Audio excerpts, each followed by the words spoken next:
E nós vamos conversar hoje sobre um tema muito importante. Como o cristão evangélico, a cristã evangélica, aquele cristão que teme a Deus mesmo, deve se posicionar diante de problemas sociais, sociais que repercutem na vida política. Vivemos no Brasil muitas crises, nós estamos hoje com altos índices de inflação, inclusive vários dados são colocados de que a taxa de aceitação do governo federal acaba sendo inferior à taxa de inflação. Olha que absurdo essa questão de percentual. O percentual de aceitação do governo federal é inferior à taxa de inflação. Isso gera muitos problemas e tem gerado várias manifestações.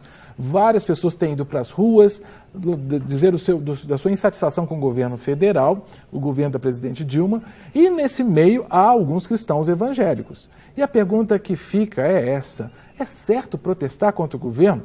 A Bíblia diz que nós devemos respeitar as autoridades superiores, pois elas foram, segundo a Bíblia, instituídas por Deus.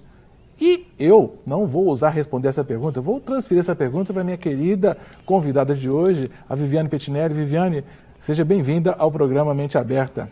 Obrigada, Cássio. É um prazer, um privilégio estar aqui para a gente discutir esse tema que é de suma importância nesse momento e em todo momento da nossa vida enquanto cidadãos. E como você é cientista política, eu vou deixar para você responder essa questão, que é uma questão importante e que incomoda muitos cristãos, né?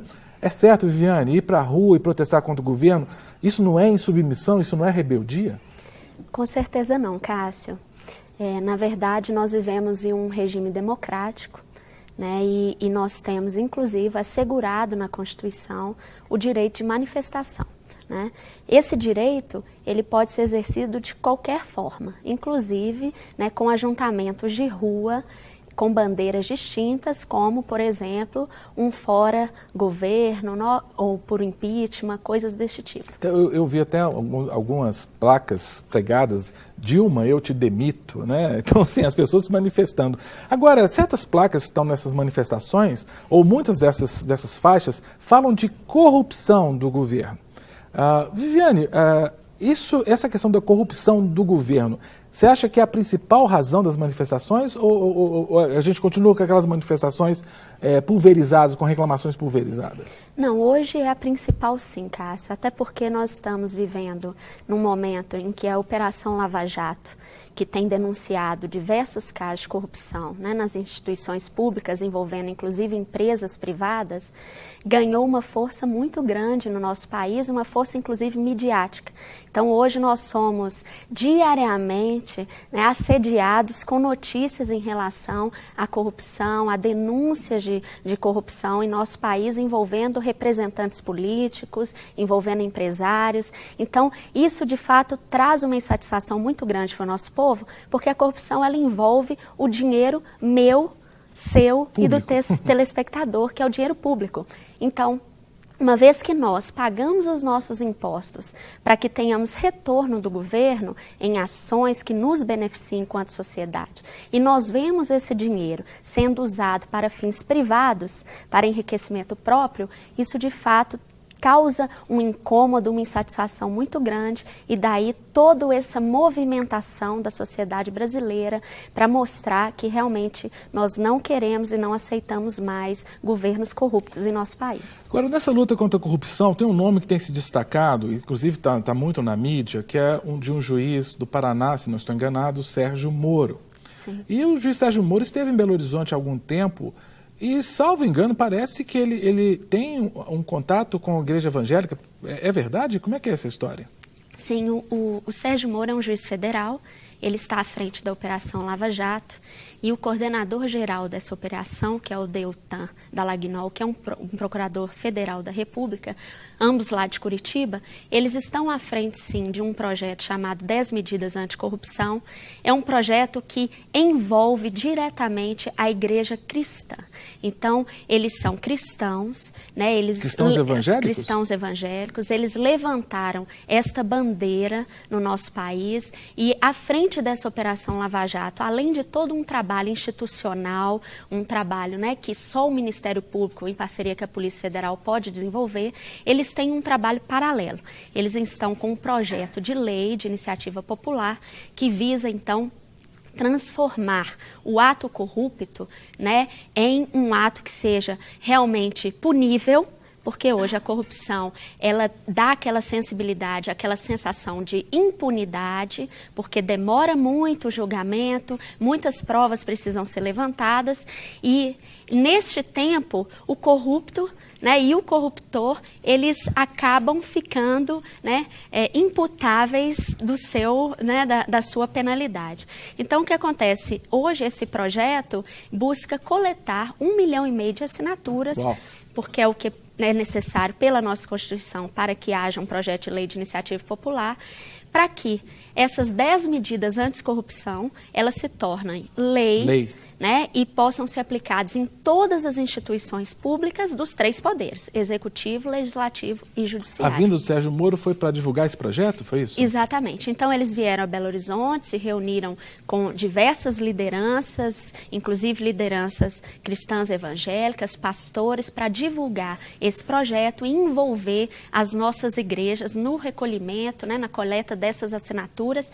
E não só nisso, para ensinarmos também o nosso povo enquanto modelo, né, porque a Bíblia nos fala claramente de corrupção, de como nós temos que ter o nosso caráter moldado honestamente, né? Então, para ensinar o nosso povo realmente o que é de fato a corrupção e a se colocar diante dessa situação, para que ela se acabe, né, para que a gente consiga pôr um fim na impunidade no nosso país. Agora é interessante, Viane, porque muitas vezes o povo, né, a população, nós, né, achamos que corrupção é o que acontece lá em Brasília, né, os escândalos, todas as operações Lava Jato, do Mensalão, coisas do tipo. Mas aqui nós tivemos uma reportagem muito interessante aqui na Rede Super, do programa De Tudo Um Pouco, em que o nosso repórter foi às ruas para tentar saber dos cidadãos, das cidadãs, o que achavam da corrupção, né? Eu gostaria que a gente visse essa reportagem para a gente comentar um pouquinho sobre isso. Será que o brasileiro entende o que é corrupção? Vamos conferir essa reportagem, depois voltamos para conversar. A corrupção no meio político gera cada vez mais escândalos e as pessoas pedem por justiça. Mas e aqueles pequenos erros do dia a dia? Também não merecem punição? O que você acha dos políticos corruptos? Eu tenho orado por eles e espero que Deus possa abençoar a vida deles. Você já furou fila ou estacionou em lugar proibido? Eu vou falar a verdade, já. Já, mas estacionar não, porque eu não dirijo, mas eu furo fila. Então, mas mesmo assim eu acho que eu também estou errado. Entendeu? E cadeia para eles, pô, tudo na cadeia, prisão perpétua para eles, tinha que ter prisão perpétua. E talvez até pena de morte. Porque os políticos corruptos aqui, se fossem nos Estados Unidos, o que ia acontecer com eles? Eles iam tudo para cadeia. Aqui no Brasil não tem lei, o país sem lei. Claro que está tudo errado, que começa de pequeno. Tanto faz se roubar uma laranja, roubar uma galinha ou roubar um banco. Tudo é roubo, né? As pequenas coisas que começam por aí, a perdição. É uma pouca vergonha, né? Agora, o senhor já estacionou em lugar proibido, ou furou fila, estacionou em um lugar onde não devia para ir em outro? Não, eu respeito o direito do próximo, né? Que eu sei até onde eu posso ir. Passando aquele limite já não me pertence. Então eu respeito sempre isso, porque se todo mundo respeitasse o direito do outro, não existiria isso aí, né? A pouca vergonha, essa falta de educação. Eu acho que tinha que tirar essa cambada daí, principalmente do PT. Só mais uma pergunta. Você já furou fila ou estacionou em lugar proibido? Não. Comprou CD pirata? Já. Já. Isso também não é um tipo de corrupção, não? Mas já que todo mundo pode, é assim que a gente pensa, não é? Já que todo mundo pode, eu acho que não pode não, né, Viviane? Exatamente. Como é que é isso? É interessante, pelo menos honesta, essa última entrevistada foi, né? Ela disse, olha, eu já fiz isso, mas aí é aquele argumento, todo mundo faz. Será que no governo federal não acontece isso, né? Está acontecendo porque, infelizmente, faz parte da cultura do brasileiro a corrupção? Exatamente, Cássio. Na verdade, os nossos governantes, eles são um reflexo da nossa sociedade. Nós temos uma sociedade corrupta e a corrupção no Brasil tem um nome, jeitinho brasileiro. né? Ela está enraizada em nós. Ela foi culturalmente plantada no povo brasileiro. Então, hoje, o jeitinho brasileiro é exaltado, mas o jeitinho brasileiro é justamente essas atitudes de malandragem, essas atitudes de desobediência à lei, de desrespeito ao outro, como furar fila, né? Nós vimos no VT, como estacionar em lugar proibido, né? Estacionar em fila dupla, né? Então, quando é proibido, ou seja, todos esses tipos de atitude para me beneficiar, são corrupção. Né? Então, não é dinheiro público que faz o ato ser um ato de corrupção. Não tem a ver com dinheiro a corrupção, tem a ver com a atitude de se beneficiar, né? Tomando o direito, tomando a vantagem do outro para si mesmo. Então, Viviane, você está aqui, né, como, digamos, representando dois grandes grupos, como cristã evangélica que você é e como cientista política. Então, dessa perspectiva, desses dois lugares que você fala, como cientista política, você pode estar afirmando que a corrupção faz parte desse ethos da política brasileira. Mas como cristã, você entende que a corrupção faz parte também da condição humana? O ser humano, ele tem uma tendência para a corrupção? Como é que você analisa esses dois olhares aí? Exatamente. A corrupção, ela nasce com o pecado. Né? Então, quando Adão e Eva pecaram, naquele momento, né, eles se tornaram seres falhos, corruptíveis. Né? Em Jeremias diz que o coração do homem ele é corrupto. Né? Quem o conhecerá?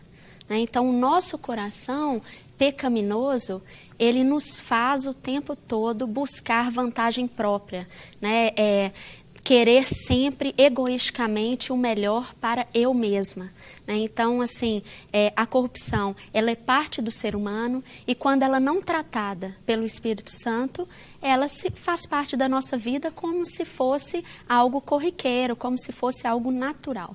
Então, a corrupção, ela está em todo lugar, inclusive, né, na igreja, porque nós somos seres corruptos por natureza. Então, onde tem ser humano, tem corrupção. E da perspectiva política, né? Muitos dizem assim, o problema está na política. É quase, vou até citar Rousseau aqui, como você dá de ciência política, eu posso citar porque, né, com certeza você já leu muito Rousseau. A ideia do Rousseau do bom selvagem é uma ideia que muitas pessoas têm, de que o homem é bom, a sociedade que o corrompe. E muitos transferem isso para a política. Não, a pessoa é boa, mas se ela for para a política, e falando política partidária, né, aí ela se corrompe. Será que é assim mesmo?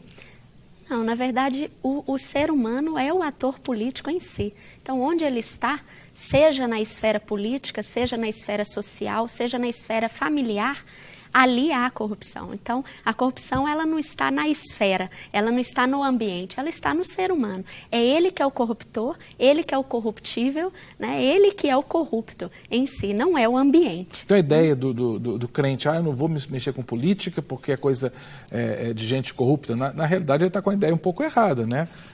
A política é lugar de se atuar. O problema não está na política partidária, na política representativa. Não.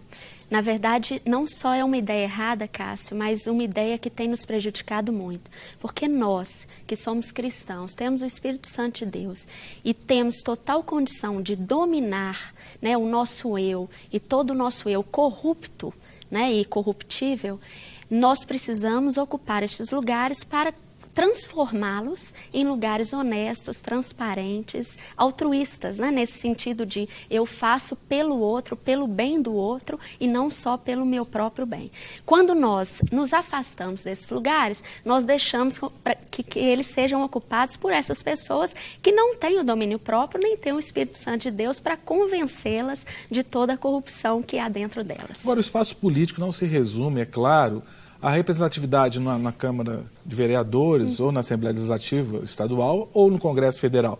Há a possibilidade de atuação política e de lutar contra a corrupção em outras esferas, não é? Até nas esferas, digamos, da vida municipal, da vida cotidiana. Não é? Você trabalha com isso, com políticas públicas de pessoas que atuam assim, não é? Sim, exatamente. Se eu sou um gestor público, se eu trabalho diretamente para o governo, né, em qualquer das esferas, seja em qualquer um dos 3 poderes, né, eu lido diretamente com a coisa pública, ou seja, com aquilo que é de todos, de fato, né, eu posso, ali no meu local de trabalho, não só posso posso, mas devo ali no meu local de trabalho ser esse exemplo de uma pessoa que não é corrupta. Por exemplo, eu posso levar uma caneta do estabelecimento público para casa. Isso é roubo, isso é corrupção. Então, eu não posso fazer isso enquanto cristão. Eu não posso bater ponto e sair do meu trabalho como se eu estivesse ali trabalhando. Isso é corrupção. Então, eu, numa instituição pública e mesmo na privada, né, com os nossos trabalhadores, empresários, eu preciso ter uma atitude renovada, como a palavra de Deus diz, que a gente precisa renovar a nossa mente em todo o tempo, para que eu não seja um reprodutor de atitudes corruptas no meu dia a dia e eu possa, então, de fato, manifestar, reclamar, denunciar a corrupção, porque aí eu estarei de mãos limpas. Não sou eu reproduzindo essa estrutura corrupta da sociedade. Então vamos para exemplos do cotidiano, Viviane. Sim. Por exemplo, é muito comum, na bondade do coração do brasileiro, né? Você vai, por exemplo, vai alguém da CEMIG ali na minha rua, porque tem que fazer a poda de uma árvore. Aí a pessoa bondosamente fala assim, olha, eu vou te dar uma quantia para você também aproveitar e podar, não só a árvore que está na rua, mas essa árvore aqui do meu quintal. Aproveita que você está com a escada, você está com um maquinário aí, né? Isso é corrupção? Com certeza.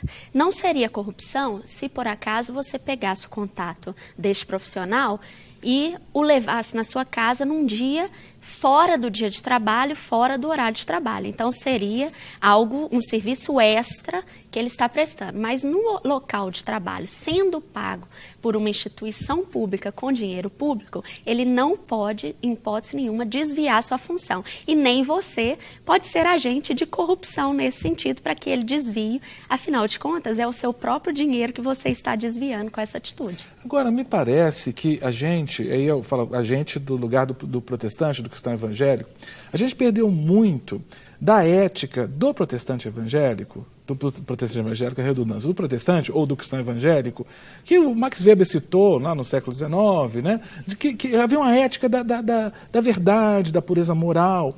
E muitos afirmam, né, que nós perdemos isso aqui no Brasil porque nós temos uma tradição diferente, tradição de países que são tradicionalmente protestantes, que tem um protestantismo histórico, que luta contra a corrupção. Nós temos uma herança diferente. Quem veio para o Brasil colonizar foi degradado, foram pessoas que não tinham uma boa condição social no seu país de origem. Você acha que nós temos esse ranço de corrupção no nosso país e por isso o protestante brasileiro, o cristão evangélico, acaba assimilando esse ranço corruptível na sua prática religiosa? Isso existe? Sim, é algo histórico, né?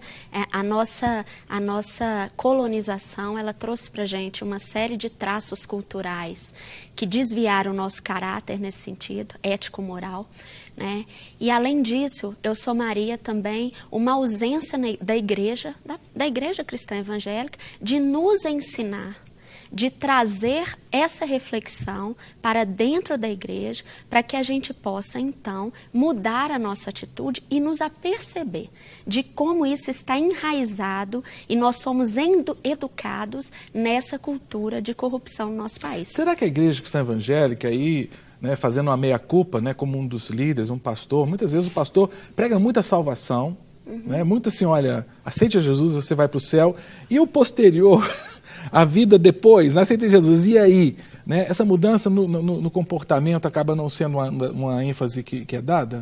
Exatamente. Então, a gente vive uma doutrina hoje, Cássio, que ela praticamente abomina. Quando não abomina, ela quer afastar de todas as formas os assuntos políticos dentro da igreja.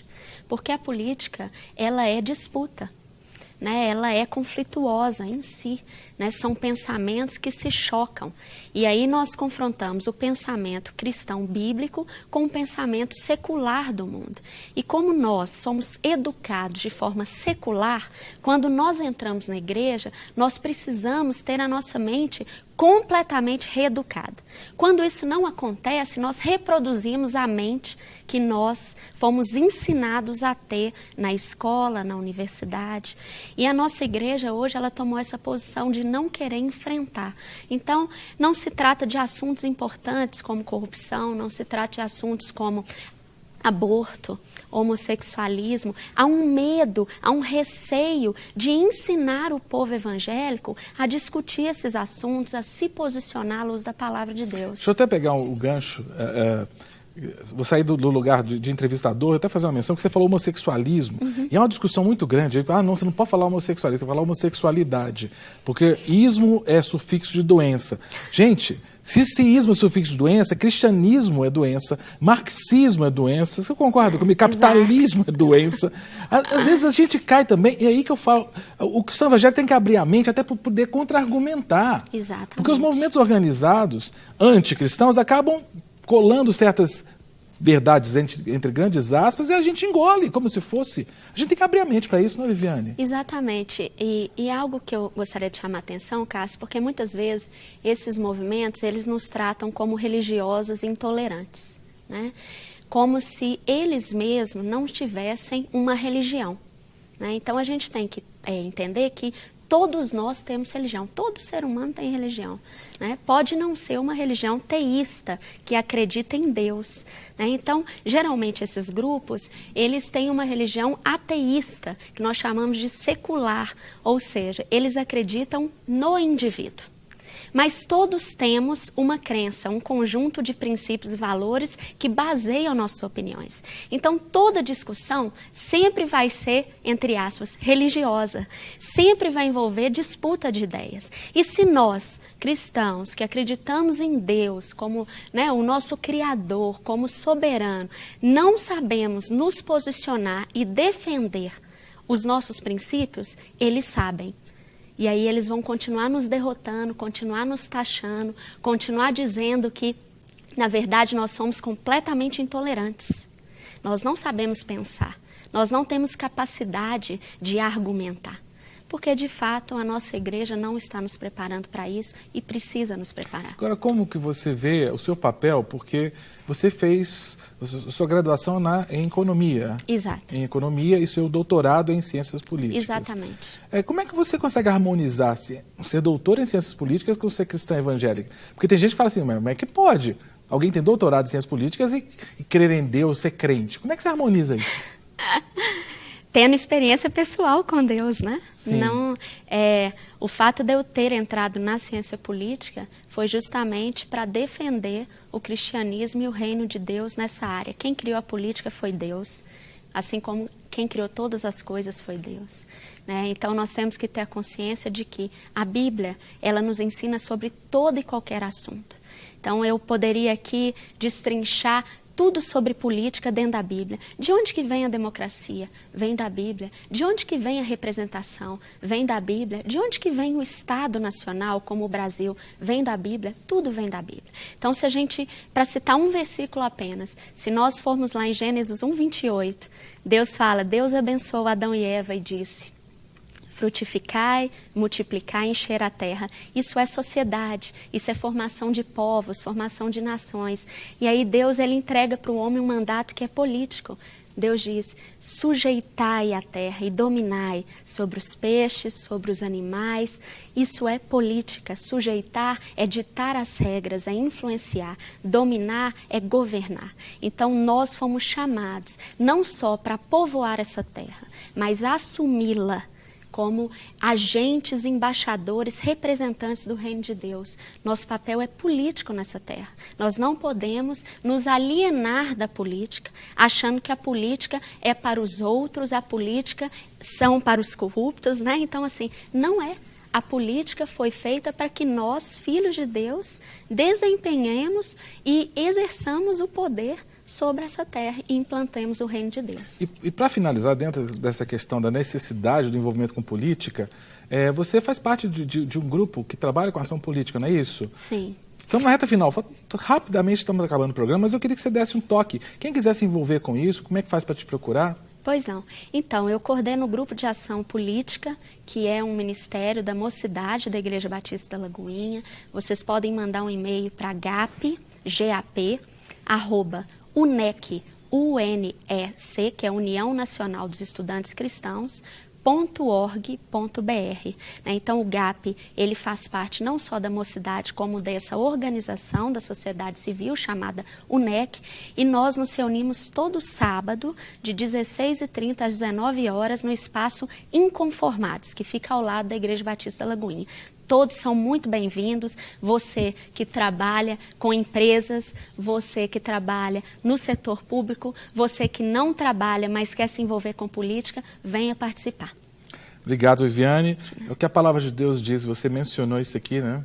Em Romanos capítulo 12, transformai-vos pela renovação da vossa mente, né? Tem que ser esse o nosso propósito. Repensar a política, de deixar sempre esses rótulos de que política não é coisa para crente, não, política é coisa para crente sim, né? E é lá nesse espaço, do espaço da polis, espaço político, seja na política representativa, seja no nosso cotidiano, que a gente tem que atuar. Quero te agradecer demais. Eu que agradeço. Obrigado mesmo. Quero agradecer você que acompanhou essa entrevista, essa conversa com a Viviane Pettinelli sobre a corrupção, sobre a política, a nossa ação diante disso tudo.